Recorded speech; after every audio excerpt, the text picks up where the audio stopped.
Patuloy ang paghahanap ng mga otoridad sa isang batang dinukot umano ng solvent boy sa Maynila. Isang suspect ang nahuli ng mga otoridad, pero itinanggi niyang may kinalaman siya sa pagkawala ng bata.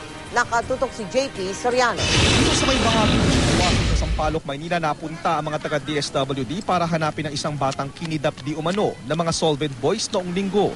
Sa lugar na ito raw, sabi ng batang si Ron, dinala ang nakidap na 6 na taong gulang na kalaro niya. Target nila ang isa ring teenager na lalaki na itinuro ni Ron na kasama ng mga kumidnap sa kalaro.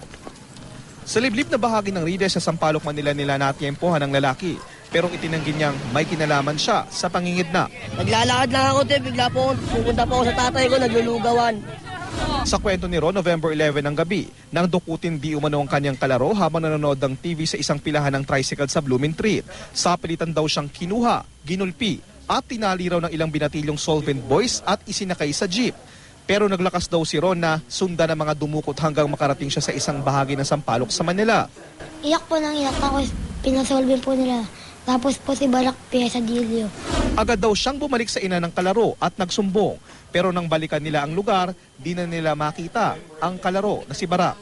Agad silang nagpa-blotter sa MPD. Ano, pakiba ang away niyo, pakibalik niyo naman po yung anak ko.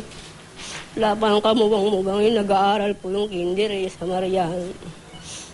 Ano po Nababahala naman ang Manila Social Welfare Development sa kasong ito. Maaaring pinagsusolvent daw ang mga dinukot para lumakas ang loob. Saka uutusang mandukot. Very alarming. Unang-una, itong mga solvent boys natin. Dati, ang lakad lang nito, snatching, hold up, o ngayon pati kidnapping, pinapasok na, no? Malinaw daw na may sindikato na nag-ooperate sa likod nito. Nababahala rin sila sa kasong ito lalo pat magpapasko kung saan kadalasang mas dumarami ang mga batang namamalimos sa kalsada at tumataas ang kaso ng snatching. Baka mamaya yung hawak nilang bata, hindi pala nila kamag-anak.